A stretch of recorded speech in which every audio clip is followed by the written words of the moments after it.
سانایمە بەردەوامە بین و ئێستاش گفتوگۆی بابەتی تەوەری دوومان بەسپاسەوە لەگەڵ میوانەکەمان لە ناستۆدیۆکەین. تەوەری دوومان تایبەتە بە ڕۆڵی نوێنەرانی کورد لە پارێزگای سەلاحەدین. باشە، یەکێتی نیشتیمانی کوردستان بەردەوام لە ڕێی ئەنجومەنی نوێنەران لە عێراق یاخود لە ڕێی نوێنەرەکانی لە ئەنجومەنی پارێزگای سەلاحەدین بێ یاخود دیالە بێت بەردەوام گرنگی و بایەخی بە ئەو ناوچانەداوە یاخود پێ بڵین ناوچە جێناکۆکەکان بەڵێ هەر لەو ڕوانگەیەوە ئێمە با سوپاسەوە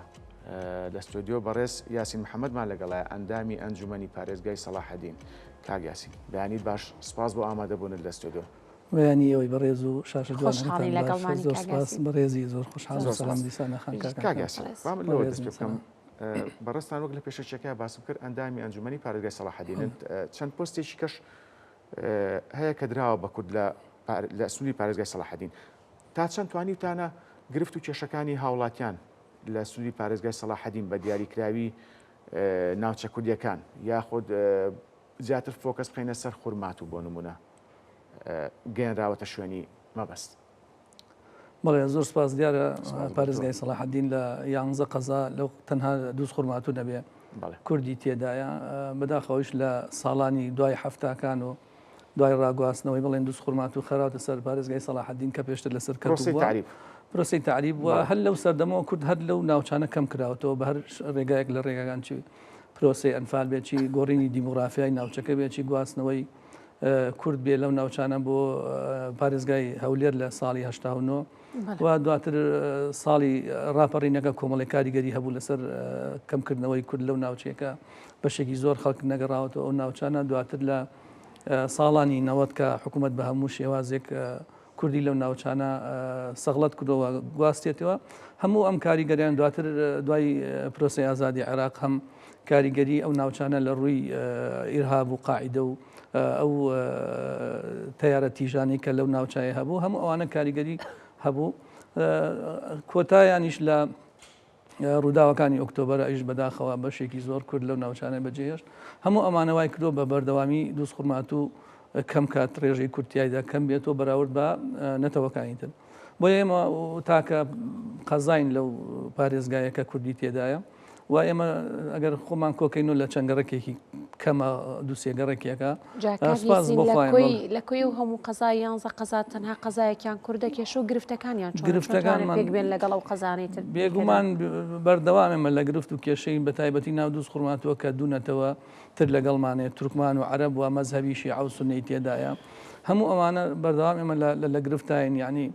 ئەگەر باسی گرفتی بکەین بەردەوامیان گرفتی ڕۆژانە لەگەڵ دام و دەستگاکانە هەمانە و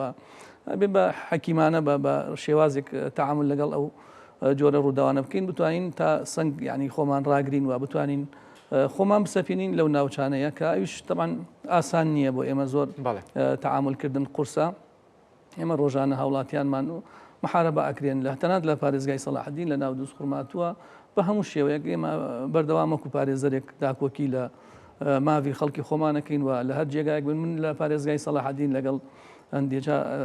برادرێمان کە لە استثمارە دکتۆر ئەمین هەمومان بە بەردەوامی چارەسەرکردنی گرفتی خەڵکەکەین لەو ناوچێکە ڕووکاتە پارێزگای سەلاحەدین پەیوەندیمان پێوەکە بە بەردەوامیمە لە هەوڵی ئەوەیان بتوانین چارەسەری جۆرێک لە گرفتەکانیان بۆ بکەین. بەڵێ باشە کاک یاسین ئەندامانی ئەنجومەنی پارێزگای سەلاحەدین لە چەند کەس پێکاتوە؟ بەڵێ 15 ئەندامین ئێمە با بڵین دانێکیان منم کە کووردە وە لە نەتەوەی تورکمانیش دانێکەیە سیانزەی عەرەبن وە کورد تەنها بەڕێستانن. بەڵێ باشە چۆن ئەتوانیت ئەو گرفتانی کورد لەوێ لە کۆبوونەوەی ئەنجومەنی پارێزگا بۆ نمونە تاوتێ بکرێ یاخود ئەو گرفتانە چۆن ئەتوانی بە تەنها خودی خۆت ئایا لەو بارەوە دژایەتی ناکرێت لە ناو کۆبوونەوەکانە بۆ نمونە خۆت وتە لایانی عەرەبی زۆرە تورکمانی تایە شیعی تایە سوننی تایە نا سپاس بخوا لەو ڕۆ یعنی ئێمە سەنگی خۆمان و سوقلی خۆمان و هەڵوێستی خۆمان لەوێ یعنی هەموو لیستەکان هەموو هێزەکان لەوێ ڕێزی تایبەتیمان لێ ئەگرن لە وەکو نەتەوەیەک وەکو ئەوانەی کە وەها وەکو شخصی خۆمانیش کە کاریگەریمان هەیە لە چی ئەگەر من بێ کە دکتۆر ئەمین بێ و ئەندامیان ئەنجومەنی نوێنەران کە دکتۆر کەریم بوو کە لە خولی ڕابردوو خولی پێنجا بوو هەموو ئەمانە لە سەلاحەدینە لەگەڵمان هەبوو و ئێمە خۆمان هاوپەیمان بووین کە لە لیستێکی جەماهیر وەتەنی کە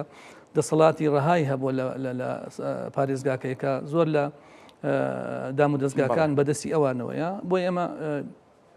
کە ئێمە لەو لیستە خۆمان کاندید کرد و هاوپەیمان بوومنە لەگەڵی لە پێکەنانی حکوومەتەکەیە بۆیە ئێمە ینی بەو هاوپەیمانێت توانیمانە ئەو پۆستانە لە کە استثمارمان وەرگرتووە چەند پۆستێکیش لەناو دروستخورماتەوە کە وەرمان کردووە بەهێز سوقلی ئەو هاوپەیمانی بووە. کاتە کاگیاسین پێگەی کورد لە یەکە ئیداریەکان بە شێوەیەکی گشتی چۆنە لە ناو ئەنجومەنی پارێزگای سەلاحەدین جگەلەوەی کە بەڕێستان ئەندامی ئەنجومەنی پارێزگان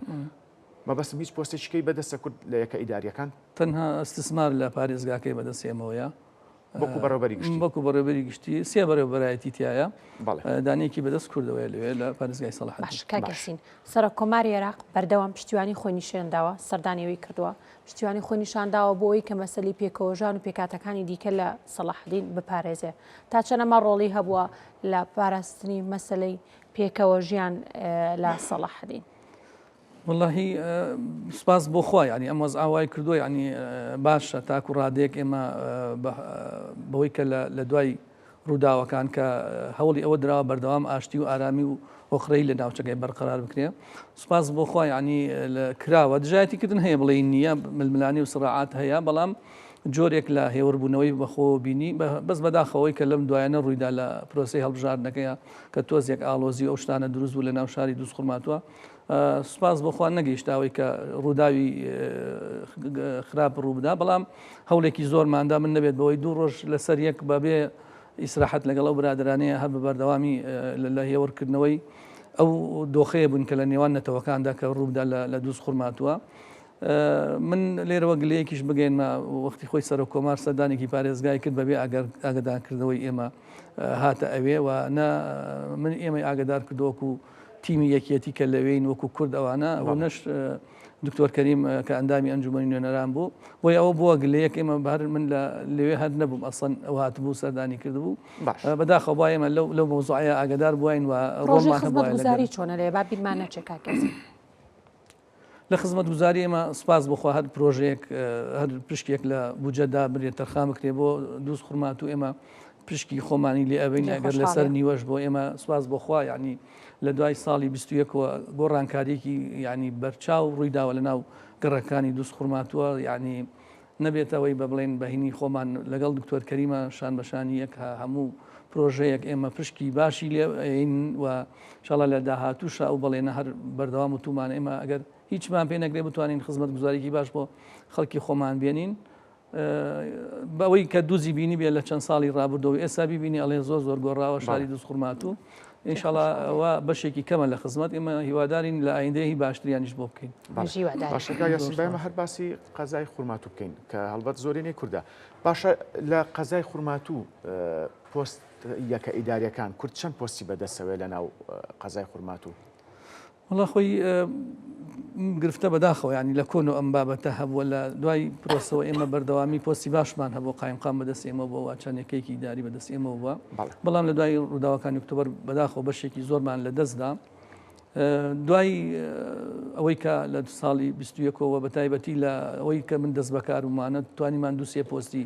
گرنگ بەدەست بێنینەوە سپاس بۆخوا ینی چەند پۆستێکی گرنگ وەکو شارەوانی وەکو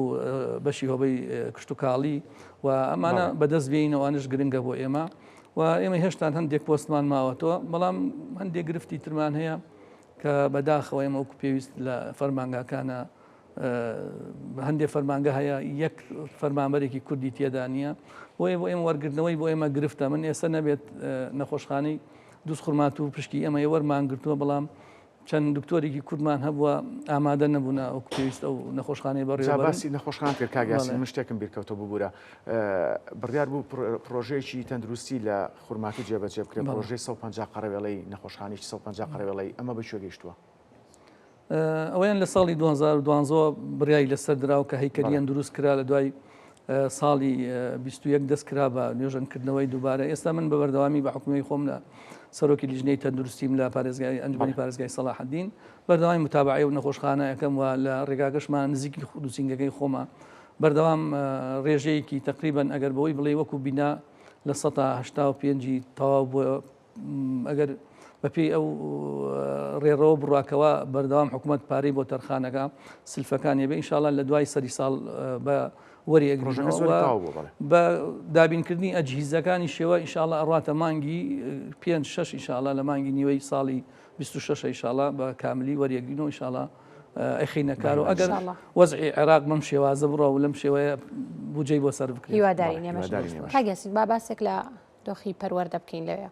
دۆخی پەروەردە چۆنە لەوێ زمانی کوردی چۆنە لەوێ لەگەڵ زمانەکانی دیکە ڕوبڕ هیچ کێشە و گرفتێک نەبێت تۆ لە ڕێی پرسیارەکان تاقیکردنەوەکان بەگشتی باسەکی ئەم بابەت هەمان بۆ بکە.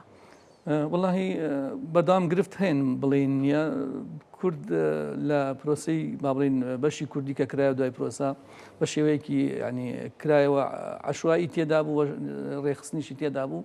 بەڵام گرفت هەیە بڵێن نیە ئێمە بەردەوام لە ململانی ئەوەی کە مامۆستای کورد کە بەشێکی بەداخەوە زۆری لە سەر هەرێمی کوردستان تاین بۆ ئەوەی دراسی کوردی بێ بۆ بەشێکی لەم دوایانە لەسەر دراسی با بڵێن لە سەر مەرکەز تاین کراوە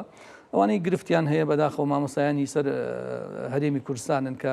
لە هۆڵی تاقیکردنەوەکانە و تەنانەت چەند مامۆستایەکمان هەیە خولی پار هێشتانە پارەی سەرفکردنی مراقبەی با بڵێن قاعەکانیان وەرنەگرتووە. من بە بەردەوامی متابعی ئەم شتانەمان کرد بەڵام شتەکان لە خارج نتاقی با بڵێن پارێزگایە ئەڵێن لە وەزارەت و ئەم جۆرە شتانە سەرف ناکرێت بۆیە گواستنەوەی ئەو کە پرۆژەی کە پێشکەش کرا ساڵی پار پێدار بوو لە بوجەکەیە لە ئەنجومەنی نوێنەران کە پەسەند نەکرا بە گواستنەوەی ڕاژەی مامۆستایانی هەرێمەوەی کە سەر بە ناوچە دابڕاوەکان گەر خۆی گرتبووە لە 17,000 پەسەند نەکرا ئەوە بۆ خۆی گرفتێ بوو ئێمە لەو ناوچەی نزیگەی 600 بۆ 700 مامۆستای کوردیمان هەیە و لەگەڵ فەرمانبەرانە گرفتی بۆمان دروست کردووە لەگەڵ تەعاملکردن لەگەڵ مەرکەزە کە تەنانەت هەندێک مامۆستا هەیە هەمویان بە تەنسیب لەوێن بۆیە ناتوانن پۆستێکی ئیداری وەرگرن لە ڕووی بیناوە گرفتمان نیە سوپاس بخوا ینی بینا ئێمە بە بەردەوامی کوردیەکان باشین لەخوا بەزیاد بەڵام پێویستمان بە بینای تریش هەیە لەم چەند مانگی ڕابردووە من قوتابخانەیەکی نمونەی با بڵێن قەرزی سینی پێوترێ زۆر بە سیستمێکی پێشکەوتو لە ناوچە کوردیەکان کە دروست کرا پێمان لەسەرەوە داگرت بەشێکی بکرێتە دراسی کوردی سپاس بخوا ینی خوێندنی کوردی بەشێکمان بردە ئەوێ ینی قوتابخانەیەکمان بردە ئەوێ هەموو ئەمانە ئێمە لە هەوڵین لە چارەسەرکردنی خوێندنی کوردی چی ئەگەر لە کارتەکانی تری خزمەت گوزاری بە هیوای سەرجەم گرفتەکان چارەسەر بکرێن. کاک یاسین با باسی ڕەوشی سیاسی ئەمنیش بکەین. ئاشکرایە پارێزگای سەلاحەدین شەکەل و پارێزگانی کە لە دەست تیرۆستانی داعش ڕزگار کراوە. پرسیارەکەی من ئەوەیە لە ئێستادا ڕەوشی ئەمنی و سیاسی بە شێوەیەکی گشتی لە پارێزگای سەلاحەدین و خورمات و چۆنە؟ سپاس بخوا خورمات و باشە پارێزگای بە شێوەیەکی گشتی باشە بەڵام لە هەندێک جێگا هەیە بە پارێزگای سەلاحەدین لە ئێستایشە هەندێک لە حەشد و ئەو جۆرە شتانە کە خۆیان سەپانەوە بەسەر ئەو ناوچانەیە بەداخەوە هەندێک لە قەزاکان ئێستایش پێوە بە باج هەوڵاتیان سەردانی ئەو جێگایانە ئەکەن و دووس خورماتوش هەر لەو بێبەش نییە لەو فەسایلانە با بڵێن لەو گروپانە بەڵام وەکو پێویست هێزی عراقیەکان ناتوانن کۆنتترۆلی هەموو پارێزگا بکەن بڵێن پشت بە گروپەکانی تر ئەبەسنەوەوانە وەکو جموجۆڵی داعش و پاشماوەکانی داعش و ئەوانە جموجۆڵیان هەیە نزیک دووز یعنی با بڵێن کە لە پشتی چیاکە لە بۆشاییکی ئەمنیمان هەیە لە پشتی چای دووس خورماتۆ بۆ ناوچەی داوێ لەوێ بەردەوامی جموجۆڵیان هەیە و هات شۆکردنیان هەیە بەڵام وەکو ناو دووز و ئەترافی ئەو ڕێگاوبانیشەکە من ڕۆژانە پێ هات چۆکەین کە ئەچینە پارێزگا با بڵێن ڕێگای تکریتە کە ڕێگایەکی با بڵێن ئێستاش چۆڵ و ئاسەواری تێکدان ئەو شتانەی پێوە دیارە لەوێش بوونیان هەیە لە ناوچەمی زەرگە و ئەو شتانە بە بەردەوامی با بڵێن ئۆپراسیۆنەکان ینی ئەچنە سەریان و لیان ئەدەن و بە بەردەوامی ینی بەدوایانۆن بۆیە وەکو ئەوی کە کردەوەی تیرۆسی ئەنجام نادەن بەڵام وەکو بوون جمڵۆڵیان هەیە بەڵێ کاک یاسین خۆت بەتەنها ئەندامی ئەنجومەنی پارێزگای سەلاحەدینی لەوێ نەبووتە کێشە و گرفت بۆتەوە وەکو تاکە کوردێک لەوێ کاتێ بتوێت پرۆژێکی وە بەرهێنام کرێ یاخود هەر کارێکی دیکە وەکو کوردێک هەوڵی بۆ بدەیت هیچ کێشە و گرفتێک نایەتە بەردەمتان؟ بێگومان ینی هەندێک جا ینی تۆ بابەتێک هەیە ڕەنگە لای ئەوان هەر ئەسڵەن باسیش نەکرد ینی شتێک نەبێ بەلای ئەوان و باسییان دێ قەزیی نەتەوەی ئەوە بکرێت چکە ئەوان بڵێن بەشێکیان هەر لە پاشماوەی شۆڤێنەکانی ڕابردوو بوون با بڵێن کە ئەوان جۆرێک لە هینیان هەیە لە مێشکیانە چەنی من ڕێز و احترامم بۆیان هەیە بەڵام پرۆژەکان ئێمە دووس خورمات و وەبەرهێنان و دوای ئەوەی تاکو ئێستاکە تەسمیمی ئەساسی قەزاکە پەسەند نەکراوە ئێمە کۆمەڵێک شتمان تاوتیە کردووە لە ئایندێ بکەینە پرۆژێکی وەبەرهێنان لە شارەکەی کۆمەڵێک گۆڕانکاری لە با بڵێن تەسمیمەکەیە بکرێ بۆ شارەکە سوپاس بۆخوا ینی تا ڕادێک شتەکان جێگیرە و باشەوە ئەتوانین چونکە ئێمە با بڵێن وەکو دووس خورمات و ئێمە سێ ئەندام لەوێین تورکمانێک لەگەڵ ئافرەتێکی عەرەبە و منیشکە کوردم هەموو شتێک بکرێت لە منطقەی دووس خورماتووە بەبێ ڕاوێژکردن بەبێ گەڕانەوە بۆ ئێمە بەبێ وەرگرتنی ڕێی ئێمە ئەو شتانە پەسەند ناکرێت و جێبەجێ ناکرێت. بەڵێ کاک یاسین من دوا پرسیارە لە یەکەم بە پێی زانیاریەکانی لای ئێمە چەند گۆڕانکاریەک لە یەکە ئیداریەکان یاخود لە ئەنجومەنی پارێزگای سەلاحەدین لە پۆستەکان بەڕێوەیە ئێمە ئاشکرایەکە بەڕێستان تاکە ئەندامی ئەنجومەنی پارێزگای سەلاحەدینن پۆستێکی کەشمانەیە بەڕێوبەری وەبەرهێنان بەڕێوبەری گشتی وەبەرهێنانە لەسەر ئاستی پارێزگای سەلاحەدین کە کووردە ئەم پۆستانی کە لای کووردە بە دیاریکراوی بەر ئەم گۆڕانکاریە ناکەوێت یاخۆ هیچ کاریگەریەکی نابێت یان لە گۆڕانکاریەکانە کورد پۆستیشکە وەرەگرێت؟ کاکان بێگومانە بێ بە گفتوگۆی دەرگای گفتوگۆ لە چەند ڕۆژێکە کراوەتەوە لەگەڵمانە باسەکرێ چۆن پارێزگاک پێک بێنن ئێمە بە ئەگەر کاتە بێت تۆزێ ڕوونکردنەوە بین بۆتان ئێمە دوای ئەوەی کە بەداخەوە ینی دکتۆر کەریم کە ئەو دەنگەی هێنا کە نزیگەی 15,000 دەنگ بوو کە لە لیستەکەیە بە حکمی غەدرکردن لە یاساکە کە غەدری لێکرد دەرنەچوو بێگومان هەیکەلیەتی پارێزگا ئەگۆڕێ ئێمە دوو خاڵ هەیە لە بەرژەوەندی ئەمەیە کاوەی کاندیدەکەمان سەرکەوێت بۆ ئەنجومەنی نوێنەران ئەویان یەکیان کە پارێزگا ئێستا کە دەرچووە سەروی لەگەڵ ئێمە اتحاد لە هاوپەیمان بووە بمێنێتەوە لە جێگاکەی خۆی بەڵام ئەوش یەکێکە لە مستەحیلەکان نامێنێتەوە چونکە هەندامانی ئەنجومەن کە لەگەڵمانان ڕازی نین لە ئەدایی بۆیە خۆشی بڕیاییدا دوێنێ ئەبێ بڕات یعنی نامێنێتەوە ئەگەری تر هەیە ئەوە کە وەزارەتێک وەرگێ بێت بە وەزیر ئەو وەزارەتە وەرگێ ئەو کورسیە ئەبێتە بەشی کوردیانی ئەم دوو شتە لە بەرژەوەندی ئێمە بۆیە من هەر کاتێک برادران دەرگای گفتوگویان لەگەڵمان باس کردووە من دوتومە لەو دوو خاڵی ئێمە ئەتوانین گفتوگۆتان لەسەر بکەین بەدەر لەو دوو خاڵە ئێمە تموحی ترمان هەیە کە دانشین لەگەڵتان